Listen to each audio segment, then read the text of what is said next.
Hello everyone, this is Dani Hartung with my AEP 867 assignment number 4. So I'm going to be talking about an instructional unit that I designed and also implemented because I'm nannying 2 young girls this summer who are more than happy to participate in this unit of instruction. So the first thing I want to point out, even though it's sort of backwards, is that I am using backwards design for this instructional unit. So my very first goal is to meet this kindergarten standard to plan and conduct an investigation and compare the effects of different strengths between pushes and pulls. So different strengths and directions of pushes and pulls. So my main focus was to help these girls to learn about the concepts of forces such as push and pull, to realize that they can have different directions and speeds. And then also empower them to do an experiment where they create their very own pulley system using the knowledge that we have talked about previously. So this is just a screenshot of that standard.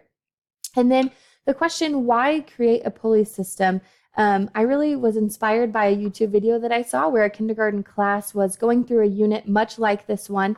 And they had designed really huge and intricate pulley systems. And I thought there would be a great way to simplify that and allow hands-on learning for these girls. So again, this is a kindergarten level assignment. I wanted to make it hands-on because according to Moises 2012, kids are more likely to learn when they really kind of dig in and get their hands dirty. And if it's applicable to something that they know, or there's a real world like word problem or a narrative that they can put into context, that information, then we also learned from Daggett that that's something great for true understanding and retention. So really focused on hands-on learning to meet this science standard.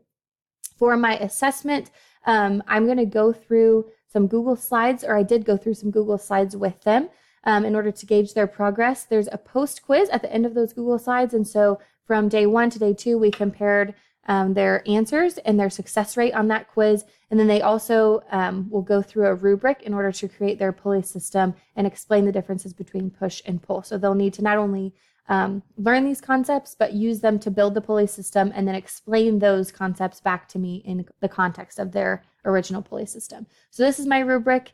The main 3 things that I focus on for assessing my students' performance in this unit are active participation, recognition and distinction between the 2 forces, push and pull, and then their performance on the post quiz between the first and second days of the lesson. So analysis, like I said, these girls are ages 3 and 4. So the older of the 2 is headed into preschool this coming fall. But she's very advanced and both of them are very, very articulate. So I thought it would be a fun challenge for them to kind of do a step up and pursue a kindergarten unit. So they did really, really well. I will say that 1 year in age played a huge, as anyone who's worked in early childhood education knows, played a huge factor in the girls' abilities to stay focused and to grasp the concepts. But they were both really enthusiastic. They loved learning about science. And so they enjoyed this because it kind of was hands-on play for them. So they really liked it. So my objectives for these 2 girls was to partake in real world applications. So again, the hands-on learning, we're trying to foster true understanding, not just knowing the facts, not just being able to say the words push and pull, but being able to apply them in a real world context. I wanted them to learn the distinction. So to be able to look at a picture and tell me whether it was push or pull, or also if I say, I want you to push this object or pull this object, that they could do that correctly. Then after that, we moved on to learning that you can push or pull more quickly and you can push or pull both up and down. And then, of course, we did the post quiz and created the pulley system at the end. So I thought that this whole activity in its entirety was both rigorous and relevant for these students, especially as they do head into more formalized schooling this fall, so that they can have that knowledge and that they can describe it well to their teacher. So again, I'm using the backward design instructional model. I really liked the descriptor that Wiggins and McTeague used when they said that our students are sort of tourists within our lessons. And so we have to decide which sites we want them to stop at and to really pay attention to and to take facts in from. So we need to have standards. It's really the most effective method to have the standards and know where those sites are beforehand, before we start planning the trip and before we start deciding where we're going to stop. So I think it's a well-organized approach. It allows for changes and functionality so that we can, from day 1 to day 2, which you'll see that I did, we can make changes. And it's a pretty nimble approach, I think, as well.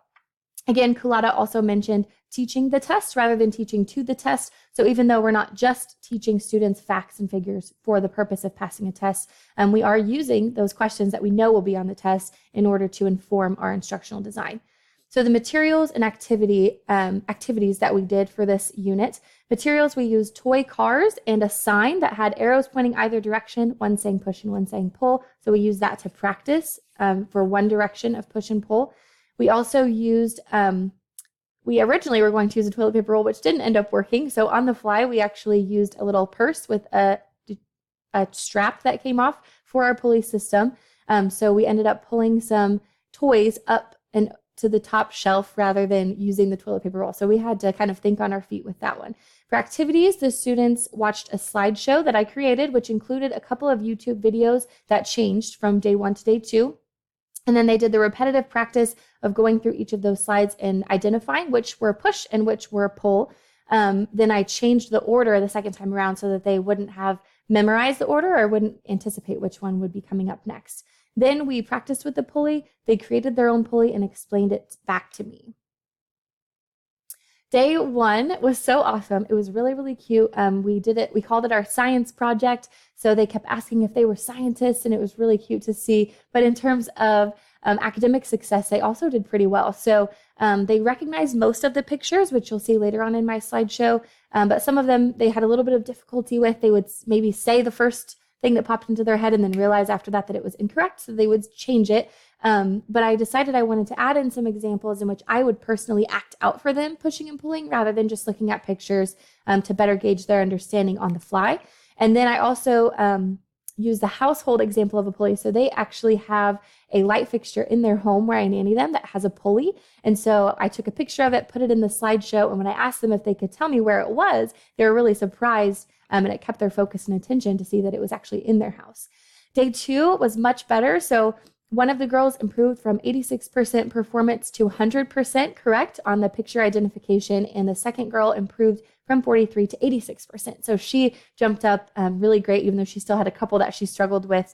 Student A is the older of the 2 girls, so she took more of a leadership role in reteaching me the lessons of the pulley when I asked her some questions. But the younger of the 2 really actively participated in the building of the pulley. She was really hands-on with it, and she did understand the distinction between push and pull by the end. I am definitely glad that I added a video. So from day 1, I had a video about forces, push versus pull. And the second day, I knew that I was going to be focusing more on pulleys.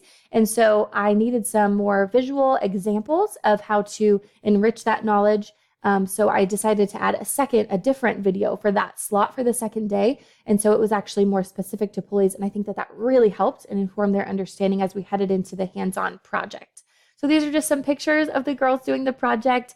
You can see over here that they were doing push versus pull with their toy cars, and they are identifying the pulley in their house and building their own. So it was really, really fun to get to actually do this lesson in real time with them and then assess their progress.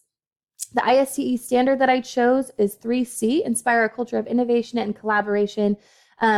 This unit really helped for both of these girls as my students to explore hands-on simple machine technology, but also technology-mediated enrichment through the YouTube videos. So even though I could tell them examples, I could draw them pictures, it was really efficient and quick for them to learn via the YouTube video. So I really enjoyed that aspect of it. I did look for a digital interactive pulley, just so that they could get on an iPad and practice with the pulley before we did one.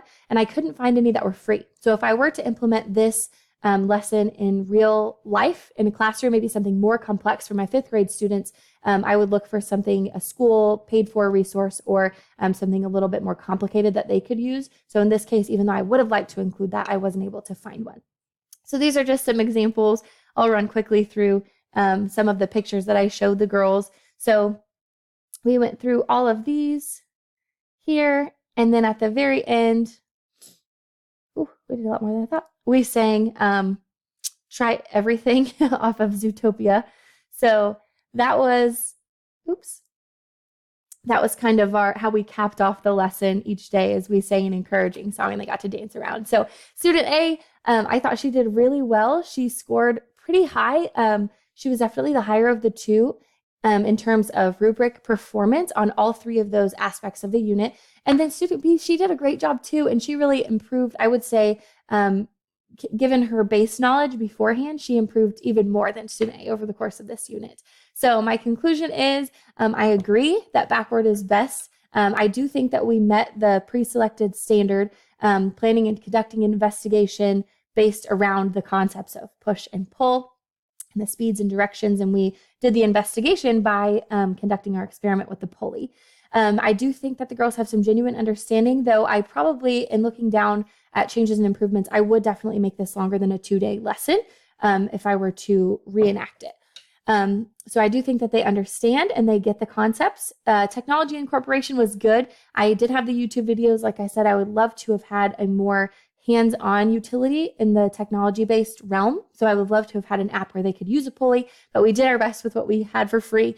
And then the assessment results I thought were great. It really showed, I could take that to their mom and show them how well they did and what I based that assessment on. So because in backward design, first we choose our standard that we want to meet, and then we formulate our assessment. I could show her that even beforehand, and then after doing the activities that we created to fit around that standard, I could show her their performance and how they did in the end. So that is basically what I would change and improve. I would make it longer. I would add more hands-on technology for the girls, for the students, and I'd probably do a better job of preparing for the pulley system. I would make that a longer process as well, because we had to kind of just use what we had, even though what I thought I had might work, it didn't work. So we had to try something new, which was totally okay. We ended up doing fine.